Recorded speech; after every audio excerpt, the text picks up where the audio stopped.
Hello hello. तो कैसे हैं आप लोग। स्टार्ट करेंगे हम एनएलएम का लेक्चर नंबर 9 जिसमें हम बेसिक ऑफ फ्रिक्शन पढ़ेंगे और कुछ सूडो फोर्स के रटने वाले क्वेश्चन करेंगे। रटने वाले का क्या मतलब है भाई, मैंने पहले ही बताया था। एनएलएम में 10 में से 8 सवाल कंसेप्ट रहेगा, 2 सवाल आपको याद करना रहेगा। क्यों 2 सवाल याद करना होगा आप पूछेंगे, क्योंकि वो 2 सवाल ऐसा कोई टेस्ट नहीं है जिसमें नहीं आता। चाहे कोई भी टेस्ट हो, चाहे एलएन हो, न्यूलाइट हो, पीडब्ल्यू हो, आकाश हो, एक्स वाई जेड, हर कोचिंग के हर टेस्ट में आता है।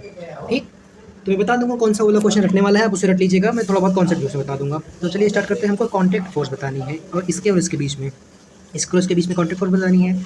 तो सिंपली हम इसमें भी वही सेम चीज़ करेंगे। अब पूछोगे क्या सेम चीज़, वही वाली चीज़ जिससे हम टोटल निकालते थे। टोटल टोटल फोर्स क्या रहती थी, एम जी प्लस ए। तो यहाँ पर हम कॉन्टैक्ट फोर्स 2 kg और 8 kg के बीच में निकाल रहे हैं, तो हम सिर्फ 2 kg वाला ऑब्जेक्ट लेंगे, क्योंकि ये जितना इस पर नॉर्मल लगाएगा ये भी उस पर उतना ही नॉर्मल लगाएगा। तो सीधा उसी में सिर्फ मास की वैल्यू चेंज करके हमारी कॉन्टैक्ट फोर्स आ जाएगी। एम क्या होगा, जी लिफ्ट नीचे जा रही है तो माइनस है, तो मास कितना है 2 kg का, जी कितना है 10, ए कितना है 4, 2 मल्टीप्लाई भी 10 में से 6 4 गए 6, 6 दूनी 12, 12 न्यूटन आ गई मेरी नॉर्मल फोर्स। ठीक, यही नॉर्मल फोर्स जितना 8 kg लगाएगा हम 2 kg का रिस्पेक्ट में लेके सॉल्व कर दिए। तो सिंपल वही वाला फार्मूला लगा के आपका नॉर्मल रिएक्शन आ जाएगा अगर लिफ्ट के अंदर 2 ब्लॉक रख दिया। अब अगला क्वेश्चन, अब इसमें क्या बोल रहा है, फ्री फॉल है। मैंने बताया था ना पिछले लेक्चर में आपको, लास्ट वाला केस जो लास्ट जिसमें ए इज इक्वल टू जी था। अब इसमें भी सिंपली नॉर्मल रिएक्शन लगाएंगे। बोल रहा है नॉर्मल रिएक्शन बताओ इसके और इसके बीच। तो कहाँ थे हम लोग, ए जी के बराबर आ गया। अब ए जी के बराबर आ गया तो इसका क्या मतलब है, इसका मतलब है कि जब हम नॉर्मल फोर्स निकालेंगे दोनों के बीच में तो होगा एम जी। अब नीचे जा रहा है तो माइनस ए होगा। ठीक है, अब अगर माइनस ए होगा, ए बराबर माइनस ए है, तो क्या होगा, एम ब्रैकेट में, अब जी, ए की वैल्यू जी आ गई तो सीधे सीधे क्या आ जाएगा आंसर, जीरो। तो जी में यहाँ से जी जाएगा, जीरो हो जाएगा तो एन जीरो आ जाएगी। चलते हैं नेक्स्ट क्वेश्चन पर। देखो आप पूछ रहे थे ना रटने वाला क्वेश्चन, यही है वो रटने वाला क्वेश्चन, यही है रटने वाला क्वेश्चन। अगर एक है गाड़ी, वो एक्सेलरेशन आगे ए से जा रही है, तो Bob of angular deflection theta है, बॉब ऑफ इक्विलिब्रियम में है यहाँ पे आके, तो एक्सेलरेशन बताओ। तो ये रटने वाला पार्ट है, a is equal to g tan theta. ठीक, आप इसको रट भी लीजिए, याद कर लीजिए, जो करना है वो कर लीजिए। अब ये आया कैसे, आया कैसे कंसेप्ट बताते बैठूंगा तो टाइम जाएगा। एक बार फटाफट में मैं बता देता हूँ एकदम फुल स्पीड में। ये है नीचे एम जी, नीचे एम जी लगेगा, पीछे सूडो फोर्स लगेगी एम ए, और आगे लगेगी क्या, ऊपर लगेगी नॉर्मल रिएक्शन। आगे क्या लगेगी भाई, आगे लगेगी, अब क्या करेंगे, इसमें टेंशन टी है तो ऊपर टी, तो ये एंगल थीटा तो ये एंगल भी थीटा, तो ये टी कॉस थीटा हो जाएगा और ये हो जाएगा मेरा टी साइन थीटा। अब सिंपली दोनों को बराबर कर दो, एम ए बराबर टी साइन थीटा, डिवाइड कर दो, एम जी बराबर एक्स और वाई डायरेक्शन की फोर्स को बराबर कर देंगे, टी कॉस थीटा, टी से t cancel, m same cancel, a by g is equal to हो जाएगा क्या, टेन थीटा। तो यहाँ से हम लोग ये लिख देंगे, आ गया मेरा आंसर। टेंशन मैंने पिछले वाले लेक्चर में बता दिया था, अगर ये 90 डिग्री है और इसमें टेंशन टी डेवलप हो रहा है रिजल्टेंट, तो 90 डिग्री पर क्या हो जाएगा टेंशन, ये हो जाएगा एम जी स्क्वायर प्लस ए स्क्वायर, एम रूट में जी स्क्वायर प्लस ए स्क्वायर, ये टेंशन। नेक्स्ट चलते हैं अगले क्वेश्चन पर। अगला क्वेश्चन क्या है भाई, अब देखो, अब आप पूछोगे ये क्वेश्चन का सॉल्यूशन भी कराओ और डीट में कराओ, ये क्वेश्चन भी याद करने वाला है। क्यों, क्योंकि ये यार अब मैं कह दिया याद करने वाला है तो आप समझ जाओ याद करने वाला है। एम आर रट्टा, दो चीज़ होती है, मास्टर एम आर रट्टा, ये एम आर रट्टा वाला है। अब बोल रहा है find the acceleration of a block so that block will not slide with inclined plane. तो इस साइड फोर्स लगेगी, इस साइड कितनी फोर्स लगे कि जब ये चले तो इस पर स्लाइड ना हो। ये कितना, इसका नीचे कितना एक्सेलरेशन होगा, m g sine theta force होगी, एम जी साइन थीटा, तो कितने से चले तो स्लाइड नहीं होगा। अब बस ये बताना है फोर्स, ये भी याद रखा जाता है कि ये इतने एक्सेलरेशन से चलेगा तो स्लाइड नहीं होगा। तो वो एक्सेलरेशन क्या होती है, g sine theta, a is equal to g tan theta होती है, और फोर्स क्या हो जाएगी एम ए, तो यहाँ पर ए क्या है, एम जी टेन थीटा, ये क्या है मेरी वो फोर्स है। ठीक, अब आधे बच्चे यही करेंगे यहाँ पर, क्योंकि इसका मास नहीं दिया गया है और मैं भी यही करता। दोनों को सिस्टम को जाना है ना, तो नेट एम आ जाएगा, तो m प्लस कैपिटल एम, इसको कैपिटल एम मास है, तो कैपिटल एम इंटू जी टेन थीटा हमारी फोर्स आ जाएगी। आ गई फोर्स। अब ये आई कैसे, अब आई कैसे, अब मैं हर क्वेश्चन में कंसेप्ट बताऊंगा तो रिवीजन लेक्चर भाई हो जाएगा 2 घंटे का। और 2 घंटे की तो सर की क्लास होती है और ये है रिवीजन क्लास, तो आपको देख के आना चाहिए था। फिर भी एक मिनट बता देता हूँ, नीचे mg sin थीटा, ऊपर क्या लगेगा बताओ बताओ बताओ, ऊपर क्या लगेगा? ऊपर एक फोर्स लगेगी ना, वो होगी कौन सी force? M a cos theta. क्यों? मूवमेंट नीचे आ रही है बॉडी, एक्सेलरेशन लग रहा है, एक्सेलेटेड फ्रेम है, तो रामलाल ऊपर के साइड सूडो फोर्स लगाएगा जो कि एम ए के बराबर होगी। एम ए के बराबर फोर्स लगाएगा, लेकिन ये एग्जैक्टली एम ए नहीं होगी। क्यों? ये एम ए कॉस थीटा होगी। अब भाई ये एम ए कॉस थीटा क्यों होगी? ये एम ए कॉस थीटा इसलिए होगी क्योंकि जब ये नीचे लग रहा है, देखो ये है, ये नीचे लग रहा है थीटा पे, तो ये एक कंपोनेंट है, ये कंपोनेंट किसके अलॉन्ग है? एम ए कॉस थीटा किसके अलॉन्ग है? क्योंकि फोर्स इधर लग रही है तो सूडो फोर्स इस साइड लगेगी और सूडो फोर्स एम ए के बराबर होगी। अब एम ए यहाँ है, अब मैं देखो दूसरा डायग्राम बनाता हूँ, देखो ऐसे है, तो ये पॉइंट यहाँ पर है, तो सूडो फोर्स इस साइड लग रही है तो एम ए इस साइड है। अब ये थीटा है, ये थीटा है, ये थीटा है, तो ये भी थीटा होगा, ये वाला पॉइंट, ठीक। तो ये एम ए है, ये एम ए है, तो ये जब थीटा होगा तो ये एम ए कॉस थीटा हो जाएगा, ठीक है। तो m a cos theta is equal to m g sine theta, मतलब m g sine theta is equal to m a cos theta. M से एम कैंसिल, एम से एम कैंसिल हो गया, कैंसिल हो गया। अब a by g is equal to क्या आ जाएगा? ये जी है, ये ए है, तो जी इस साइड ए है, a by g is equal to आ जाएगा साइन अपॉन कॉस जो कि 10 होता है। आगे चलते हैं अपने अगले क्वेश्चन पर। अगला क्वेश्चन क्या कह रहा है भाई? अब देखो वही सेम क्वेश्चन है भाई, सेम क्वेश्चन है।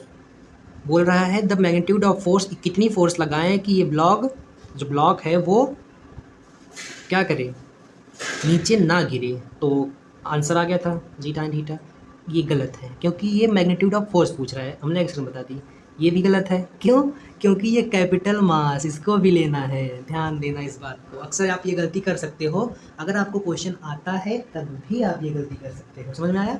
चलते हैं अगले क्वेश्चन पर। अगला क्वेश्चन क्या है? अब देखो ये क्वेश्चन अच्छा है। एक ब्लॉक है, अब मुझे पूछ रहा है कि जो force exerted by wedge on block, जैसे ये है, ये क्या है, मेरा ब्लॉक है ऐसे, ये ब्लॉक है, ये इस पे नॉर्मल ऊपर लगाएगा, नॉर्मल ऊपर लगाएगा, एम जी नीचे लगाएगा। तो बोल रहा है कि ये नॉर्मल वेज ऑन ब्लॉक जी, तो ये इस पर कितना फोर्स लगाएगा। तो आप ऐसे डायरेक्ट नहीं कह सकते कि ये कितना लगाएगा फोर्स, आपको निकालना पड़ेगा। क्यों? जैसे इस साइड फोर्स एम ए है क्योंकि सूडो फोर्स लग रही है।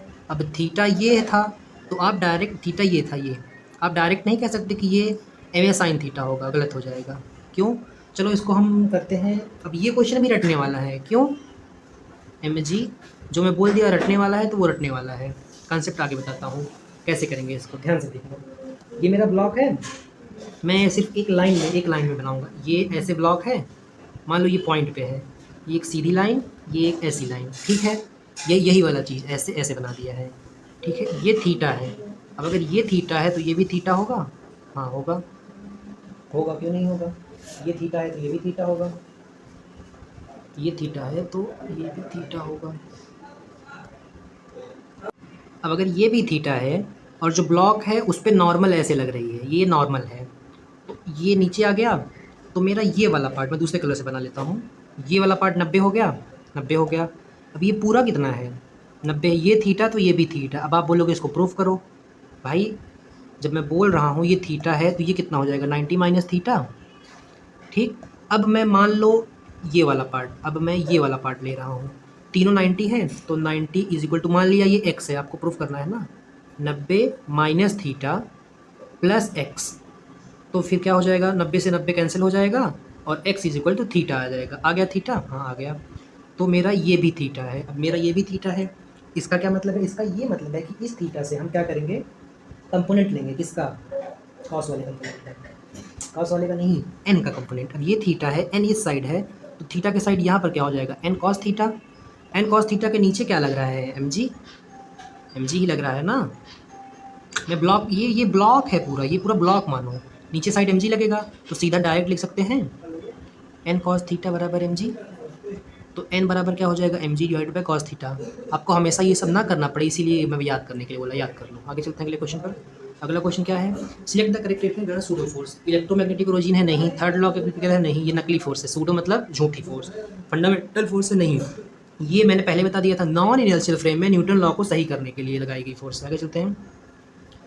अब देखो, ये एक मास मैन का है जो एक एलिवेटर पे है, एलिवेटर डाउनवर्ड मूव कर रहा है विथ एक्सेलरेशन। अब सीधा सीधा फोर्स आप, अब ये क्वेश्चन कितना आपके लिए सरल हो गया। अगर नीचे आ रहा है तो माइनस ए होगा, और इसमें ए की वैल्यू दे दी है क्या, g/4। अब g/4 दे दी है तो m मल्टीप्लाई करो, 1 में से 1/4 घटाते हैं तो 3/4 बचेगा, 3/4g। देखो कहीं है ये वाला आंसर, ये वाला आंसर पहला वाला है।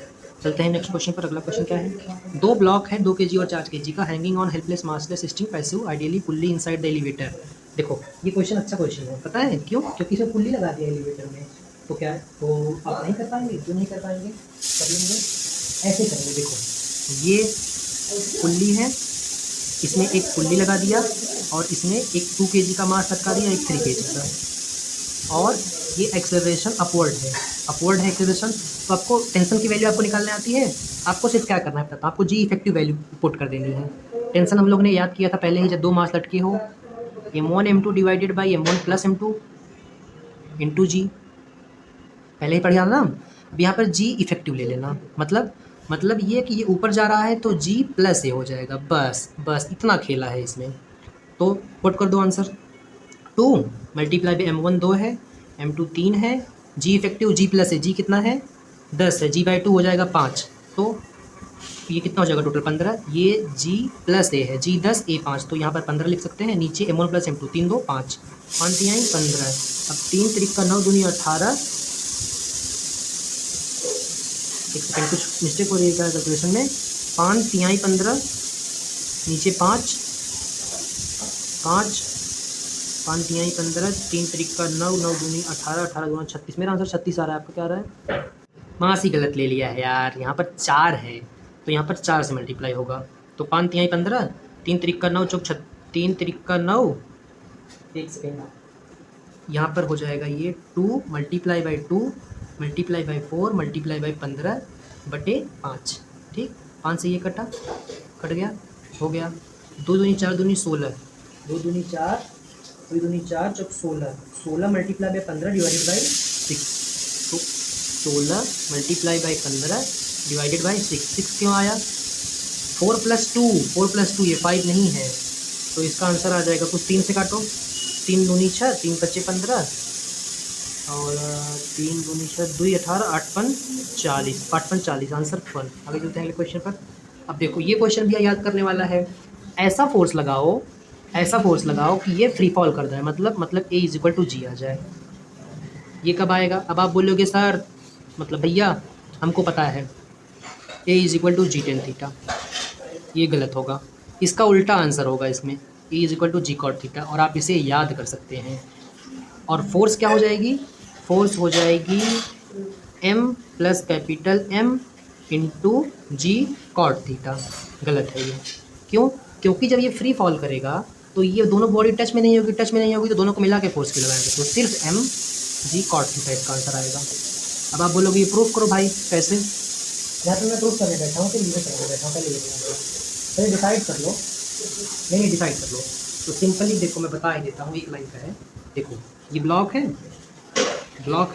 ब्लॉक पे मैंने मान लिया, मैं इस साइड बना रहा हूँ, तो मैंने मान लिया ये ब्लॉक है, ये नीचे कैसे आएगा, ये इस साइड बनेगा, ये इस साइड बनेगा, ये इस साइड, नीचे mg है, ये मेरा ब्लॉक है। ठीक, ब्लॉक नॉर्मल रिएक्शन कहाँ लगाएगा, ऊपर। एक सेकेंड, इसमें नहीं समझ में आ रहा है तो हम ऐसे करते हैं, इसको थोड़ा बड़ा कर लेते हैं, बड़ा कर लिया, ये ऐसे बना दिया, ये ऐसे बना दिया, ये इस पर M है, ये फोर्स इधर लग रही है। अब ध्यान से देखना, फोर्स इधर लगा रहे हैं तो सूडो फोर्स इधर लगेगी MA, और नीचे कितना लगेगा mg। ठीक है, अब ये अगर ये थीटा, तो यहाँ क्या लगेगा, नॉर्मल रिएक्शन, तो ये भी थीटा, अल्टरनेट एंगल टाइप में है ना। देखो ये थीटा, तो ये 90 माइनस थीटा, तो ये थीटा, ये मेरा थीटा है। अब आप बोलेंगे कैसे, ये इसको ऐसे बना लो, तो ये थीटा होगा, ये पूरा कैसे, ये देखो ऐसे बन रहा है, तो ये थीटा, तो ये थीटा, तो ये थीटा, अब ये थीटा, तो ये कैसे थीटा, ये थीटा, ये पूरा 90 है, ये 90 तो 90 माइनस थीटा, तो ये थीटा। ठीक है, इससे क्या, इससे ये कि ये MA है, तो MA का कौन सा वाला कंपोनेंट होगा इसके साइड, ये MA है, यहाँ से थीटा है, तो इस साइड हो जाएगा MA, इस साइड क्या हो जाएगा एम ए कॉस थीटा, और ऊपर क्या चला जाएगा इस साइड, ये थीटा है तो ये थीटा, ये थीटा है तो ये थीटा, तो ये इसके along m a cos theta होगा और इसके अलॉन्ग क्या हो जाएगा एम ए साइन थीटा। अब ध्यान से देखना, इसके along m a sine theta. अब ये एम जी नीचे लटक रहा है तो इसके अलॉन्ग क्या हो जाएगा m g cos theta, m g cos theta. बस अब हम इसको इक्वेट कर देंगे, क्यों, ये इक्विलिब्रियम में मान के m g cos theta is equal to N plus m a sine theta. अब अगर इसको फ्री फॉल करना है तो नॉर्मल रिएक्शन जीरो होना चाहिए, मतलब बॉडी टच में नहीं होनी चाहिए। तब ये बराबर इसके आ जाएगा तो एम से एम कट जाएगा और ए अपॉन जी हो जाएगा, क्या, ए अपॉन जी मेरा हो जाएगा कॉस अपॉन साइन, जो कि कॉट थीटा के बराबर है। Cot theta is equal to a by g. आगे चलते हैं अगले क्वेश्चन पर। अगला क्वेश्चन क्या है, एक अरेंजमेंट दिया गया है। एक ये देखो, ये अच्छा क्वेश्चन है, ये अच्छा क्वेश्चन है, क्यों पता है, क्योंकि मैंने ये टेस्ट में गलत किया था। मैं न्यूलाइट का टेस्ट देता हूँ तो उसमें क्वेश्चन आया था। अब मुझे निकालना है कि m2 का मास फाइंड, क्या बोलना है, acceleration should be given to system. ये यहाँ से फोर्स लग रही है, ध्यान देना, यहाँ से फोर्स लग रही है, क्वेश्चन में बताया है एक्सेलरेशन शुड बी गिवन या फिर force should be given so m2 does not slide. पहले m2 का एफबीडी बना लेते हैं। इसमें नीचे कितना लग रहा होगा m2g, जो कि ये इसका टेंशन के बराबर होगा, इसमें भी टेंशन वही होगी। अब ये टेंशन इससे इसको खींच रहा है, ये टेंशन देखो, इसके नीचे वाले में m1g बैलेंस कर लेगा नॉर्मल, तो हॉरिजॉन्टल वाला कॉज क्या है इसको आगे ले जाने का, अगर फोर्स लगी तो m1 को t1 ले जाएगा, तो t1 हमको पता है क्या है m2g।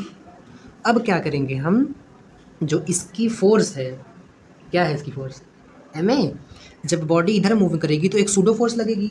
सूडो फोर्स कितनी लगेगी, बॉडी इधर मूव करेगी तो सूडो फोर्स इधर लगेगी, कितनी लगेगी एम ए के बराबर, m1 ए के बराबर। तो यहाँ से t बराबर m1 ए आ गया, यहाँ से t बराबर नीचे वाली इक्वेशन से m2g आ गया, तो हम यहाँ से एक्सेलरेशन निकाल सकते हैं, कैसे, ऐसे m1 A is equal to m2g। मेरा एक्सेलरेशन क्या आ गया, एक्सेलरेशन आ गया m2 डिवाइडेड बाई m1g। ठीक, ये मेरा एक्सेलरेशन आ गया। अब अगर एक्सेलरेशन आ गया तो हम फोर्स निकाल सकते हैं। हमको हालांकि इस क्वेश्चन में एक्सेलरेशन ही बतानी है, लेकिन अगर फोर्स पूछ लेता तो ये मेरा आंसर है। तो फोर्स पूछ लेता तो सिंपली क्या करते, F is equal to m a dash. M a dash क्या है, अब ये m टोटल होगा सारा मास, तो m क्या हो जाएगा m1 प्लस m2 इंटू ए क्या हो जाएगा m2 divided by m1 into जी। ये मेरी फोर्स हो जाएगी। ये अच्छा क्वेश्चन है, बस सिंपल सा। अच्छा क्या है इसमें, सूडो फोर्स इधर लगा, इसको t के बराबर कर दिया, नीचे m2 जी लगा, एक्सेलरेशन निकाल लिया। चलते हैं आगे हम। अगला क्वेश्चन क्या है, सिर्फ 7% बच्चे इस क्वेश्चन को सही किए थे, बाकी सब गलत किए थे। अगर हम जिस डायरेक्शन में चलते हैं, हम आगे चल रहे हैं, मान लो ये ईस्ट में जा रहा है, तो फ्रिक्शन भी आगे लगता है, ये पता होना चाहिए। तो फ्रिक्शन वेस्ट में नहीं लगेगा, फ्रिक्शन वेस्ट में नहीं लगेगा, क्यों, क्योंकि हम पीछे फोर्स लगाते हैं। हमेशा फ्रिक्शन फोर्स के अपोजिट डायरेक्शन में होता है, मोशन के अपोजिट डायरेक्शन में नहीं। तो फोर्स के अपोजिट डायरेक्शन में हम पीछे फोर्स लगा के तब हम खुद आगे चलते हैं, और वो काइनेटिक नहीं होगा, स्टैटिक होगा। क्यों, अब इसका आंसर क्या है, इसका आंसर ये है क्योंकि स्लिपिंग थोड़ी हो रही है, फोर्स लगा के चल रहे हैं ना। आगे चलते हैं अगले क्वेश्चन में। अगर n जीरो है, ये भी आ गया फ्रिक्शन का क्वेश्चन, अगर n जीरो है तो फ्रिक्शन मस्ट भी जीरो होगी या नहीं भी जीरो, बताओ। इस पर ट्रू फॉल्स बताना है, तो ये ट्रू है, क्यों, क्योंकि फ्रिक्शन फोर्स के लिए अगर n जीरो है तो फ्रिक्शन जीरो होना है, क्योंकि फ्रिक्शन फोर्स के लिए टच में होना जरूरी है। जब तुम किसी से टच में होगे तभी तो तुमको कांटे लगेंगे तो फ्रिक्शन के लिए टच में होना जरूरी है, तो ये सही हो जाएगा। अब अगर फ्रिक्शन फोर्स जीरो है तो नॉर्मल जीरो होगा क्या, नहीं, ये गलत है। क्यों, क्योंकि जिसका म्यू जीरो होता है, ऐसे भी तो केस हैं जब फ्रिक्शन जीरो है, ये फ्रिक्शन है, ये एफ आर है। अगर फ्रिक्शन जीरो है तब भी तो बॉडी में नॉर्मल लगता है ना, तो इसलिए फॉल्स हो जाएगी। आगे चलते हैं। Limiting friction between two body contact independent, किस पे, थ्योरी क्वेश्चन है। Normal reaction between surface area, नहीं, एरिया ऑफ कॉन्टैक्ट। अब ये कैसे होगा, एक बॉडी ऐसे पड़ी है m1 मास की, फिर वही बॉडी उसी उतने ही मास की चौड़ी बॉडी पड़ी है m1 की, दोनों जो हैं एरिया इसका कम है इसका ज़्यादा है, लेकिन दोनों का नॉर्मल m1g ही होगा, इसका भी नॉर्मल m1g होगा। इसीलिए नॉर्मल फ्रिक्शन फोर्स होती क्या है, म्यू इंटू एम जी होती है, मतलब म्यू इंटू एम। तो मास दोनों का सेम है, तो इसीलिए फ्रिक्शन फोर्स एरिया पे डिपेंड नहीं करती कॉन्टैक्ट के। अब आप बोलोगे कांटा ज़्यादा है, भाई इसमें अगर कांटा ज़्यादा है तो प्रेशर तो कम हो जाएगा ना। प्रेशर क्या होता है, फोर्स अपॉन एरिया, और इसमें अगर कांटा कम है तो प्रेशर ज़्यादा हो जाएगा। आगे चलते हैं। Which of the following self adjusting force, static friction self adjusting होती है और बहुत चालाक फोर्स होती है। अगर F अप्लाइड 10 तो फ्रिक्शन फोर्स F स्टैटिक 10, अगर F अप्लाइड 20 तो friction force 20 Fs।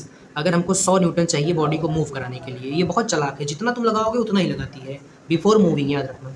Maximum force of friction is called, maximum force of friction, इसको ज़्यादा सही तरीके से होता है maximum static force of friction is called limiting friction. जो मैक्सिमम फ्रिक्शन की औकात होती है उसको एफ बोलते हैं, इतनी औकात होती है फ्रिक्शन की।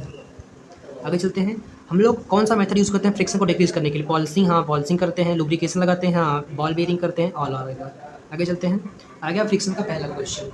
फ्रिक्शन के क्वेश्चन को सॉल्व करने के 3 स्टेप, कौन से? Step 1, step 2, step 3। फ्रिक्शन की औकात निकालो, औकात देखो फ्रिक्शन की औकात उसको चलाने की है या नहीं। तो फ्रिक्शन की औकात कैसे निकलेगी? ऐसे निकलेगी, एफ लिमिटिंग होती है फ्रिक्शन की औकात, कितनी होगी? म्यू एस या म्यू एल इंटू के, सॉरी एन।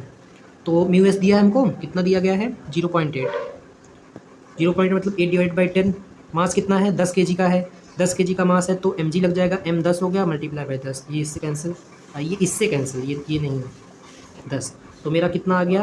80 न्यूटन आ गया। क्या? फ्रिक्शन की औकात। मतलब देखो दो चीज़ों की औकात निकाले, हमारी औकात ज़्यादा है, फ्रिक्शन की औकात। अगर हमारी औकात ज़्यादा होगी तो बॉडी मूव कर जाएगी, अगर फ्रिक्शन की औकात ज़्यादा होगी तो बॉडी खड़ी रहेगी।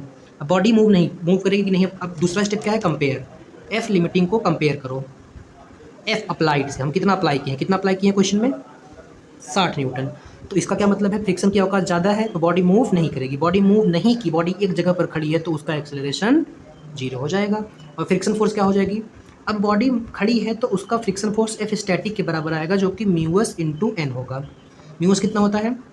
क्वेश्चन में दिया 0.8 और एन कितना है? mg। तो ये सिंपली आ जाएगा मेरा 80। F s is equal to f l, maximum friction की औकात कितनी है? F l. अब यहाँ पर आप हो जाएंगे गलत, क्यों? सेल्फ भाई, जब अगर बॉडी खड़ी है तो फ्रिक्शन सेल्फ एडजस्टेबल है, यही तो खासियत है स्टैटिक की। 80 नहीं लगेगी, एफ अप्लाइड के बराबर लगेगी, f s is equal to f a. तो जो एफ एस है वो 60 न्यूटन लगेगी। ऑप्शन में ये भी होगा, आप गलत कर देंगे। एफ एस 60 ही लगेगी, 80 नहीं लगेगी। ये तो हम चेक किए, औकात चेक करने के लिए किए। तो बॉडी अब रेस्ट में है। चलते हैं अगले क्वेश्चन पर। अगला क्वेश्चन क्या है? अब देखो अगला क्वेश्चन अगला क्वेश्चन है सिंपली, इसको हम पहले 8 कर देते हैं। क्यों 8 कर दिए भाई? नहीं तो इसको 0.4, इसको 0.4, ये 0.6 है, रुको इसको 0.4 कर देते हैं और इसको ये 0.6 है। देखो म्यू के लेस देन होना चाहिए ना भाई, म्यू के लेस देन नहीं है इसमें, तो इसको हम 0.4 कर देते हैं बस, और कुछ नहीं, जैसा है वैसे रहने दो। अब देखो पहला स्टेप, फ्रिक्शन की औकात निकालो। इस बार हम अप्लाइड फोर्स 80 लगा रहे हैं। फ्रिक्शन की औकात निकालो, स्टेप 1। फ्रिक्शन की औकात कितनी है? F L. एफ एल क्या होता है? Mu s into N. अब म्यू एस क्या है इसमें? 0.6 मतलब 6 डिवाइडेड बाई 10। अब एन कितना है? 10 है, तो 10 एम इंटू जी, 10 इंटू 10, एक 10 से एक 10 कटा। तो यहाँ पर इस बार फ्रिक्शन की औकात कितनी है? 60 न्यूटन है। स्टेप 2 कंपेयर एफ एल और एफ ए में। इस बार मेरी औकात ज़्यादा है, फ्रिक्शन की औकात कम है, क्योंकि मैं 80 लगा रहा हूँ, ये एफ एल है, तो बॉडी मूव कर जाएगी। इससे ही मुझे ये कंक्लूजन मिला कि बॉडी मूव कर जाएगी। अब मूव कर जाएगी तो कुछ एक्सेलरेशन होगा, हाँ एक्सेलरेशन तो होगा भाई, अगर मूव कर रही है बॉडी। तो मूव उसको निकालने से पहले हम क्या करेंगे? उसको निकालने से पहले हम एक्सेलरेशन निकालने से पहले हम अब म्यू फ्रिक्शन की काइनेटिक वाली वैल्यू निकालेंगे। एफ एल बोलते हैं कि एफ के बोलते हैं? बॉडी मूव कर रही है तो एफ के लगेगा। एफ के क्या होता है? म्यू के इंटू एन। ये अलग अलग देता नहीं है नॉर्मली 99% क्वेश्चन में, बट सर ने कॉन्सेप्ट के लिए बस ये बताया है। 4 divide by 10 multiply by 10 m into g, 10 से 10 कटा, तो एफ के कितना आ गया? 40 न्यूटन। मतलब जो फ्रिक्शन फोर्स है वो इस पर 40 लगेगी पीछे, एफ एस विल बी 40। अब इसको सिंपली हम सॉल्व कर लेंगे। आगे लग रहा है एक बॉडी है, आगे लग रहा है 80, पीछे लग रहा है 40। तो एक्सप्रेशन बताओ, net unbalance force 80 minus 40 divided by mass, simple हो जाएगा 40 डिवाइडेड बाई 10, 10 से 10 गया। एक्सेलरेशन मेरी 4 आ गई और फ्रिक्शन फोर्स आ गई 40। आगे चलते हैं अगले क्वेश्चन पर। अगला क्वेश्चन क्या है? हमको टेंशन बतानी है स्ट्रिंग में। अब स्ट्रिंग में टेंशन कैसे निकालेंगे भाई? देखो इस पर टी टेंशन लग रहा होगा, इस पर टी टेंशन लग रहा होगा, पहली चीज़। दूसरी चीज़, यहाँ पर म्यू नहीं दिया है क्या? यहाँ पर अगर म्यू है, म्यू की वैल्यू कितनी दी गई है मैं देख लेता हूँ, म्यू की वैल्यू दी भी है या नहीं? म्यू की वैल्यू 0.8 दी गई है, 0.8 है या कुछ और है? 0.2 है, 0.2 है। अब हम क्या करेंगे, देखेंगे अब ऑब्जेक्ट चलेगा या नहीं, हमको टेंशन बताना है, टेंशन क्या होगा, ऑब्जेक्ट चलेगा या नहीं चलेगा। और ये पीछे क्या है? दूसरा चीज़ ये कुछ फ्रिक्शन लगेगा। अब पहले हम देखते हैं फ्रिक्शन की औकात। फ्रिक्शन की औकात क्या होगी, F is equal to mu. अब एक ही दिया है तो एक से ही हो जाएगा काम। म्यू मेरा है 0.2 मल्टीप्लाई बाई एन क्या हो जाएगा, एम 5 हो गया, जी 10 हो गया। तो ये हो जाएगा, ये 10 यहाँ पर आ जाएगा, 2 बचे, 5 दूना 10, तो एफ आर जो है वो 10 हो जाएगा। ठीक, अब देखो ये आगे फोर्स लगा रहा है 30, ये एफ आर जो है वो 10 है, तो बचा कितना, देखो इस साइड 2 फोर्स है, टेंशन है, फ्रिक्शन है, जो किसके बराबर है, जो बराबर है 30 न्यूटन के। तो टी निकालना है, ये मेरा 10 आ गया, ये मेरा 30 है, तो टी सिंपल ही आ जाएगा, इस साइड करके 20 आ गई टेंशन। आगे चलते हैं। अब देखो इस क्वेश्चन में, देखो अब इस क्वेश्चन में जादू होगा मुझे फ्रिक्शन फोर्स बतानी है और टी की वैल्यू बतानी है। अब इसमें भी कुछ यहाँ पर टी लगेगा, निकाल लेते हैं औकात फ्रिक्शन की। एफ लिमिटिंग होगी, एफ लिमिटिंग कितना, म्यू इंटू एम जी मतलब एन। तो म्यू कितना है मेरा 0.7 मतलब 7 divide by 10 multiply by m कितना है मेरा 5 है, जी कितना है 10 है, 10 से 10 कैंसिल, 5 सते 35 35 ही होगा ना, हाँ 35 मेरा फ्रिक्शन फोर्स आ गया। अब मेरा यहाँ पर जो फ्रिक्शन फोर्स लग रहा है वही मेरा कितना है 35 न्यूटन है, और जो इसको अप्लाइड लगा रहा है तो ये कम है, तो इसका मतलब ये इसको खींच नहीं पाएगा, जब ये खींचेगा नहीं तो इसमें टेंशन नहीं डेवलप होगा, तो जब ये टेंशन 0 हो जाएगा और मेरी फ्रिक्शन की वैल्यू आ गई 35 न्यूटन। आगे चलते हैं, ये हमारा सेकंड लास्ट क्वेश्चन है, इसके बाद एक क्वेश्चन और है। एक ऑब्जेक्ट है वो मूव कर रहा है, 1 kg का ऑब्जेक्ट है, 8 मीटर पर सेकंड से मूव कर रहा है, तो हमको बतानी है force required to keep object move in same direction. अब ये मूव कर रहा है तो रुकेगा कैसे, फ्रिक्शन की वजह से, तो हम लोग फ्रिक्शन निकाल लेते हैं। इसमें म्यू नहीं दिया गया है, सारा खेल है इसमें म्यू निकालने में ही है इसका, क्यों निकाल लेते हैं। अब इसमें फ्रिक्शन की औकात एफ आर क्या होगी, एफ आर होगी म्यू इंटू एन। अब एफ आर म्यू निकालने के लिए हम क्या करेंगे, म्यू किसके बराबर होगी, एम ए के बराबर, ये आगे जा रहा है तो एम इंटू ए। ठीक है, एक्सेलेरेशन दिया है क्या, नहीं एक्सेलेरेशन भी नहीं दिया है, तो हमको म्यू निकालना है, इंटू एम कितना है 1, जी कितना है 10। अब एम ए की वैल्यू रखेंगे तो हम ए मिल जाएगा, ए डायरेक्टली नहीं मिलेगा, हम सीधा यहाँ पर सिर्फ एम रखते हैं, तो एम से एम कैंसिल हो जाएगा और ए इज इक्वल टू आ जाएगा म्यू जी। ए की वैल्यू आ गई मेरी म्यू जी। अब मुझे ए मिल गया है तो अब मैं क्या करूँगा, अब मैं इसको पुट करूँगा किस में, मैं इसको पुट करूँगा अप्लाइड वाले में। एफ ए बराबर एफ आर, मतलब हम इससे एफ ए बराबर एफ आर ये वाले से निकालेंगे ऐसे, f a is equal to देखो, अरे यार ए की वैल्यू निकाल ली। अब second first equation of motion लगाओ, v is equal to u plus a t लगा दिए। अब फाइनली ये रेस्ट में जा रहा है तो ये 0 हो जाएगा। इसकी वेलोसिटी कितनी है 8 है, क्वेश्चन में दिया है। अब ए देखो, ए पीछे साइड लगेगा, क्यों, क्योंकि इसको रोक रहा है, ये प्लस हो जाएगा माइनस ए इंटू म्यू इंटू जी इंटू टी। कितने टाइम में रुक रहा है क्वेश्चन में दिया होगा 10 सेकंड में, 10 सेकंड में है। तो अब मुझे यहाँ से म्यू की वैल्यू आ जाएगी कैसे, 8, ये प्लस है तो ये माइनस रिटार्डिंग फोर्स है, म्यू इंटू जी इंटू 10। इसको इस साइड लो, इसको इस साइड लो, तो 8 is equal to mu g divided by 10 आ गया। अब क्या, अब ये म्यू आ गया मेरा, ये जी इस साइड आएगा तो 8 डिवाइडेड बाई 100, तो ये क्या होगा 8 डिवाइडेड बाई 100 म्यू की वैल्यू आ गई। अब सीधा सीधा हम लोग क्या करेंगे, सीधा सीधा हम लोग सिंपली इसमें, तो इस पर जितनी फ्रिक्शन फोर्स लगेगी अगर हम उतनी फोर्स दे दें इसको, तो ये कंटिन्यू मूव करती रहेगी। Friction force mu is equal to N होती है। म्यू हमारा आ गया क्या 8 डिवाइडेड बाई 100 इंटू एन क्या होगा एम जी, एम कितना है 1, जी कितना है 10, तो एक जीरो से एक जीरो कैंसिल, ये हो जाएगा 8 divided by 10 which is equal to 0.8 Newton.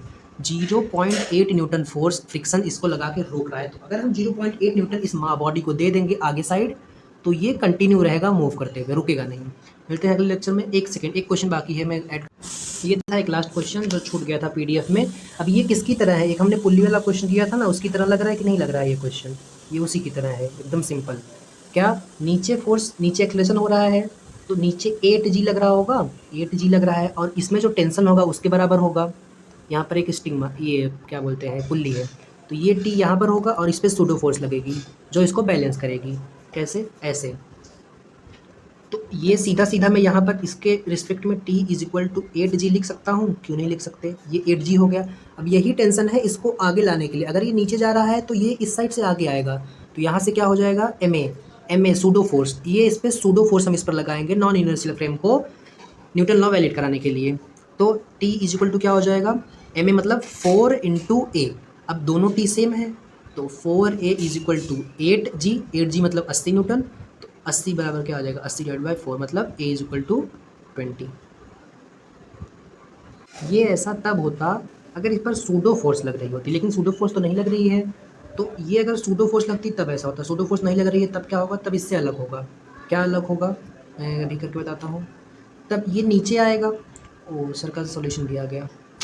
तब ये नीचे आएगा, कैसे नीचे आएगा कि कैसे आएगा बताओ, नीचे आएगा ये 8G से, नीचे आएगा 8G, 8G मतलब 80 न्यूटन, तो इसमें टेंशन T है, ये पुल्ली है, तो इसमें टेंशन क्या हो जाएगी किसके बराबर, 80, एक सेकेंड, ये हो जाएगा T-20। अरे यार 80 मतलब 80 ये डोमिनेटिंग वाला है, तो ये 80 नेट अनबैलेंस फोर्स निकाल, 80 minus t is equal to m a, m a कितना है, एम है 8, ए कितना है, यही तो निकालना है, ये इक्वेशन 1 हो जाएगी। अब इक्वेशन 2 क्या होगी, ये इसमें टी है, जो ये इधर फोर्स लगाएगा एम ए, तो T is equal to 4A हो जाएगी। अब t is equal to 4A, 80 minus t is equal to m a, बस इसको इक्वेट कर लो आंसर। क्या करेंगे, दोनों को जोड़ देंगे, इससे इससे ये कैंसिल हो जाएगा, इससे इससे ये कैंसिल हो जाएगा, एम ए मतलब यहाँ पर 8 था, तो 8 4 12A, और यहाँ पर 80 हो जाएगा, ए क्या हो जाएगा 80/80 डिवाइडेड बाई 12। यही क्वेश्चन सर ने भी कराया है, लेकिन यहाँ पर मास चेंज कर दिया था, तो इसका आंसर 40/12 आया था। मिलते हैं अगले क्लास में, तब तक के लिए ओके बाय।